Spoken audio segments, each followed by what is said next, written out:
So you're scrolling Instagram at 11 p.m. on a Tuesday. Should be sleeping, but instead you're watching some guy detail his M4. The sound of that engine, those curves. You've had this exact car saved in a folder on your phone since 2019. Yeah, I notice people actually do this. We create these weird digital shrines to cars we can't afford yet. Wait, let me rephrase that. Cars we think we can't afford yet. Because something shifts in your mid-20s. You land that $75K job, maybe $85K if you're in tech. You've been driving your college Honda for 6 years. 6 years of watching YouTube videos titled BMW M3 Straight Pipe Compilation at 2 a.m. 6 years of turning your head every time one drives past. Your brain starts doing this calculation.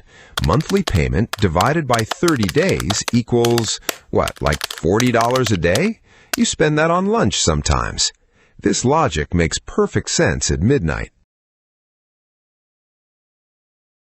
Now you're in deep.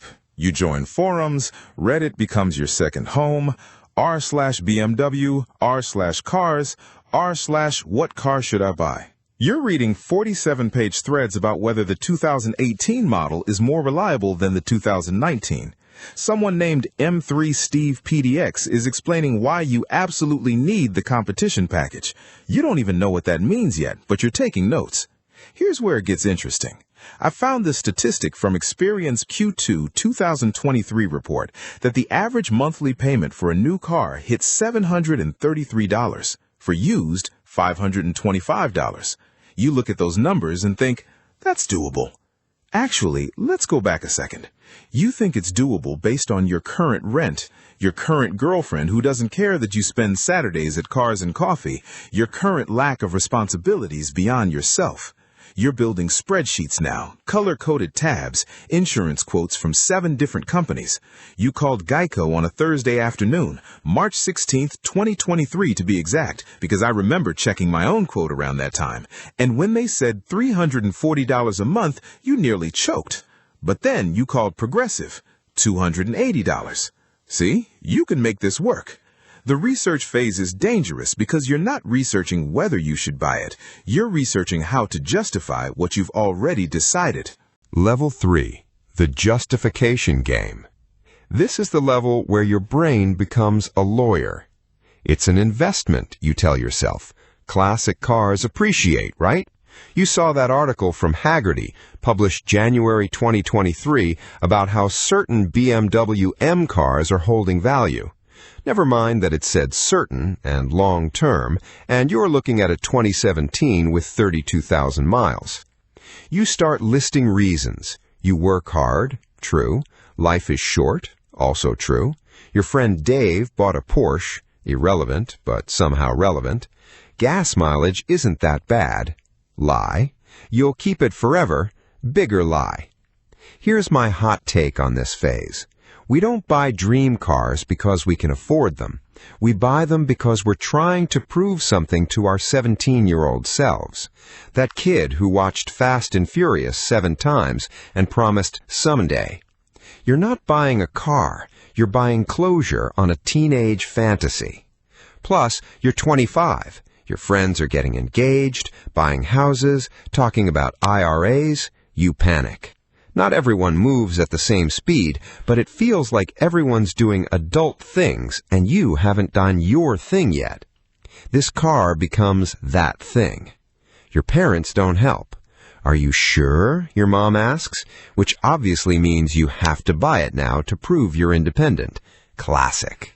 Level 4. The Purchase Day.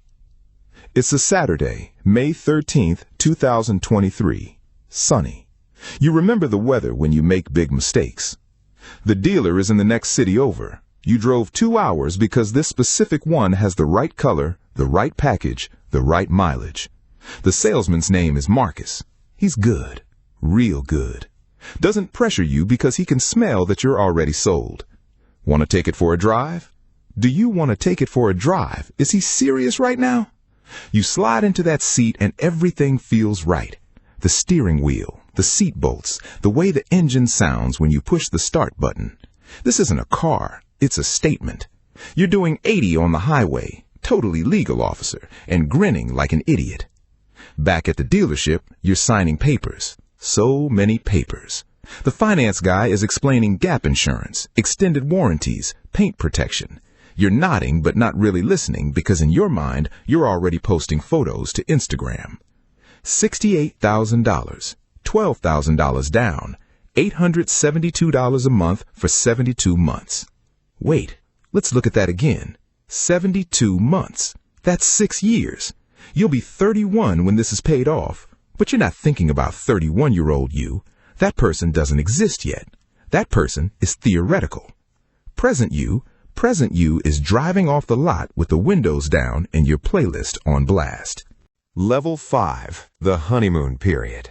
The first 3 months are perfect. You wash it every Sunday, hand wash. You bought special microfiber towels. You parked far away from other cars. Those extra 200 steps are worth it to avoid door dings.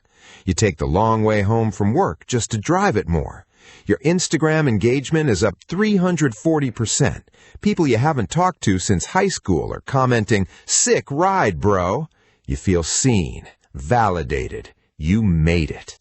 Date nights are better because you pick her up in this. You join a local car club, make friends with other people who get it. Saturday morning drives through canyon roads. This is the life you imagined. The first $1,200 payment doesn't hurt much. Payment, insurance, gas. Yeah, it's steep, but look at what you're driving. Second month, same thing. You got this. Third month, you're starting to notice the numbers in your savings account aren't growing like they used to. But whatever, you're living. Level 6, the reality check. Month 7, November 2023. Check engine light. Your stomach drops. You're under warranty, right? You check the paperwork. Yes. Okay, you're fine. Just needs a sensor. No big deal. Except you still have to take time off work to bring it in. The dealership service center charges $175 just to look at it. Diagnostic fee, even under warranty. December, new tires, $1,400. Performance tires aren't cheap, and you can't just put regular ones on this machine. You're starting to do mental math differently now. That dinner, that's half a car payment. That vacation your friends are planning, that's 2 car payments. Everything becomes measured in car payments. January 2024, your girlfriend, let me be real, your now ex-girlfriend mentioned you care more about the car than her. You laugh it off, but she's not totally wrong.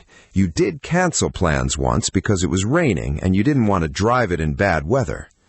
Here's what I notice happens around the 1-year mark. The car stops being special. It's just your car. The dopamine hit is gone. You're not posting photos anymore. You're just making payments. But now you're also dealing with reality. Premium gas only. That's $80 every week. Oil changes are $200 because it requires special synthetic. Your insurance went up because you got a speeding ticket. Your college roommate texts you. He's buying a house, needs 20% down to avoid PMI, has it saved up. You can't remember the last time you put money in savings. Here's the thing nobody tells you when you're 25 and drowning in engine sounds and Instagram likes. Dream cars are called dreams for a reason. They exist in a fantasy version of your life where money is infinite and responsibilities are optional. The car itself? It's fine. It's great, even. Beautiful machine. Drives like a dream. But you know what drives even better? Not waking up at 3 a.m. worried about repair costs. Not feeling your chest tighten when someone parks next to you. Not measuring your entire life in units of $872. I'm not saying don't buy the car. I'm saying buy it when the payment is noise, not music. When $872 is what you spend on a weekend trip without thinking twice. When you have 6 months of expenses saved, your retirement is on track, and this is truly extra. Your 17-year-old self wanted that car. Your 25-year-old self bought it. Your 30-year-old self is left making payments on someone else's dream. The irony? That same car will still exist when you're 35. And if you wait, if you build real wealth first, you'll buy it in cash and actually enjoy it. No anxiety, no regret. Just keys and open roads. But you didn't wait. And now you know why everyone says timing is everything. The dream isn't wrong. The timing was. Level 7. The regret years. You're 28 now. Let's say it's 2026. The car has 68,000 miles. You're past the warranty. Something in the transmission is making a noise. The quote, $4,800. You physically feel sick. You start looking at what it's worth. Kelley Blue Book says $42,000 on a good day. You owe $38,000, so you could sell it and walk away with $4,000 after 3 years of payments. But here's the really fun part. You can't sell it because you need a car for work, and if you sell this, you need to buy something else, which means another down payment you don't have because every spare dollar has gone to this car. You're trapped. You're paying $872 a month for something that stopped making you happy 2 years ago. Your friends are talking about investment portfolios. One friend, Sarah, the responsible one, mentioned she's been maxing out her 401k since 25. That's $20,500 a year. You're putting in the minimum match, 3%. You did the math once and immediately regretted it. If you'd invested that car payment instead, let's not even go there. The breaking point comes on a random Tuesday, May 2027. You're 29, almost 30, sitting in traffic, looking at the payment reminder on your phone. $872, again, for the 47th time. You have 25 payments left. You realize something. This car was supposed to make you happy. It did for maybe 90 days. That's $872 times 47 months so far equals $40,984 in payments alone, not counting insurance, gas, maintenance, tires, that transmission repair. For 3 months of happiness and 4 years of stress.